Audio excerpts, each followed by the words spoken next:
we do not feel that it could be appropriate for us to take part in the oral presentation when a majority of you have refused to accept our written submissions. And we have Mr. Taylor's instructions to that effect. If Mr. Taylor thinks he can make orders or disobey orders of this court at his will, simply on the basis that it's in his best interest to do so, then he's running this court, not us. Now, don't tell us that you were at the 11th hour prevented from filing a final trial brief. I have made a decision, so has my client, and we intend to leave. Please sit down. We've decided not to participate in these closing arguments because, as far as we're concerned, it's a complete farce, given that the judges won't have the foundational information enclosed in our written submissions. How will posterity judge the credibility of this court if, at this 11th hour, they prevented Mr. Taylor from presenting, what, 90-odd% of his closing arguments, which are enclosed in the written submission? Mr. Taylor, from day one, was arguing that powerful states, in particular the United States and Britain, were anxious to secure his conviction. You guys know that. Then in December, we have that WikiLeaks cable from the US ambassador in Monrovia, which confirms what we'd been saying all along. Because that WikiLeaks cable says, in effect, Taylor has to be convicted, he has to be given a long sentence, and if he isn't, the US government should be taking steps to ensure that they can put him on trial in the United States in order to keep him out of West Africa. Can I note the appearance of the principal defender, Ms. Hansel? Yes, Your Honours. I also note that the accused does not appear to be in court. I don't see him. Yes, the accused presently is not in court. He has dispensed with appearance for today. He has an option to dispense with appearance, are you saying? Well, I spoke with him during the break, and he informs me that he wanted to go back for personal reasons. There was an order made this morning that he remain in court. He was not granted permission to be absent. I will take it, therefore, that he has deliberately both flouted that order and absented himself voluntarily. Thank you, Your Honour. The trial chamber is satisfied that as of August 1997, the accused knew of the atrocities being committed against civilians in Sierra Leone by the RUF-AFRC forces and of their propensity to commit crimes. Notwithstanding such knowledge, the accused continued to provide support to the RUF and RUF-AFRC forces during the period that crimes were being committed in Sierra Leone. The trial chamber therefore finds beyond reasonable doubt that the accused knew that his support to the RUF-AFRC would provide practical assistance, encouragement or moral support to them in the commission of crimes during the course of their military operations in Sierra Leone. For the foregoing reasons, the trial chamber finds beyond reasonable doubt that the accused is criminally responsible pursuant to Article 6.1 of the statute for aiding and abetting the commission of the crimes set forth in counts 1 to 11 of the indictment. Hello, you're watching International Business Times UK. I'm Marverine Cole.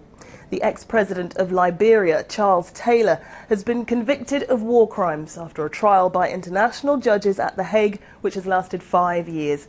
He was accused of supporting and directing rebels who raped, pillaged and murdered 50,000 people during the Sierra Leone civil war between 1991 and 2002.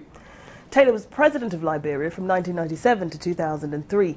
He was accused of giving orders to rebels from the Revolutionary United Front in Sierra Leone, who recruited child soldiers to help orchestrate and carry out horrific widespread killings, torture and terrorism, scenes which were recounted by hundreds of trial witnesses.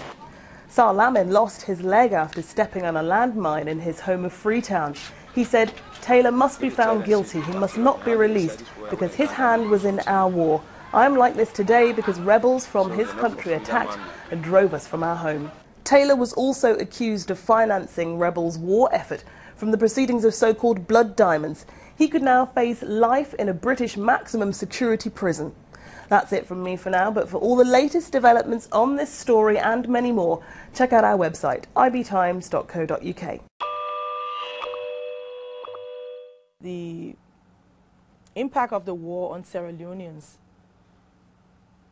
when you look at the level of harm that was done to civilians, the cutting off of the arms and legs of civilians, it's a very sad thing. And as First Lady, I want to say that I still don't see the connection of how he could be held responsible for those things done in Sierra Leone when they were actually done by Sierra Leonean armed forces. I'm sorry that things happened the way they did in Sierra Leone, but it's hard to be responsible for rape in Liberia and someone gets raped in Sierra Leone. And these are some of the issues, rape and torture, that he was not personally involved with. As a layperson sitting outside and watching the trial, I didn't see that clear indication without a reasonable doubt that this person was involved. I don't think he should be held responsible for problems in Sierra Leone. However, if you talk about the crisis in Liberia, for which he was head of, then that's a different story. Our country has gone through a very difficult process. There is still much left to be done. Our country is still not reconciled. I do not think a war crimes code for Liberia will be the best thing. We are a very small country made up of less than maybe 4 million persons. And the interrelatedness of the families are so tight. If you drag one person to court, the families that are attached, it will just have a ripple effect. Of course, the war didn't come out of the sky. There were shortfalls in previous governments that created a platform that people felt they had no other option. And it escalated in what we had. And whether you were involved fully in arranging the war, whether you sat on the side and say, hey, I'm not a part of what's going on, we've all played a role somehow. And I think we should just leave it where it is and move forward. How do you ensure that whether you live here or whether you live somewhere else, there's safe drinking water and there's electricity and that there are jobs? I think that's where our energies need to be. It can no longer be about the past. I would hate to see a war crimes code brought to Liberia. It will not reconcile us. It will not bring back the past. It will not pay for the destruction of our nation. And it will definitely not put back the fabric of our country that has been destroyed as a result.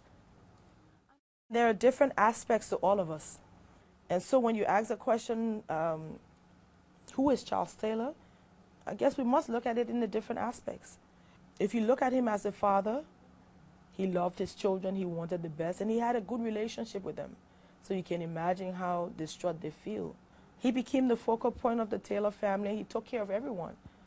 So we all miss him at different levels in the family. But then people on the other side could say, well, there are plenty of families in Sierra Leone where the fathers and the mothers have been killed as a result of the war. There are families here in Liberia who've lost entire members of their families. And there's no way we can bring it back.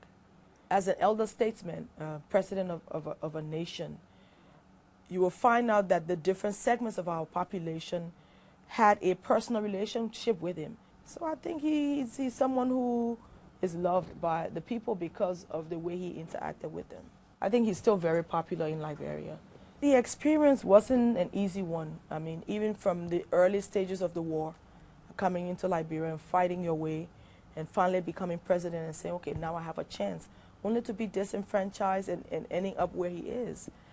I think if he's given a chance to come home, that he will spend the rest of his time in getting to know his children and his grandchildren and just living a life of peace and maybe being the elder statesman. When people talk about the person with the greatest responsibility, for example, who are those people? I think soldiers and civilians who got caught up in the war didn't have a choice. There are no arm factories on the African continent. Who raised the arms? Who provided the funding that began this process? A lot of them are in Western countries around the world, some here at home, that have now become the darlings of the West, and some of them are not even being questioned on the roles that they play. However, this is where we are. We now have the first African head of state indicted and taken to The Hague, and that will forever remain a part of the Liberian history. If this was something right or fair or equitable, I guess history will judge it.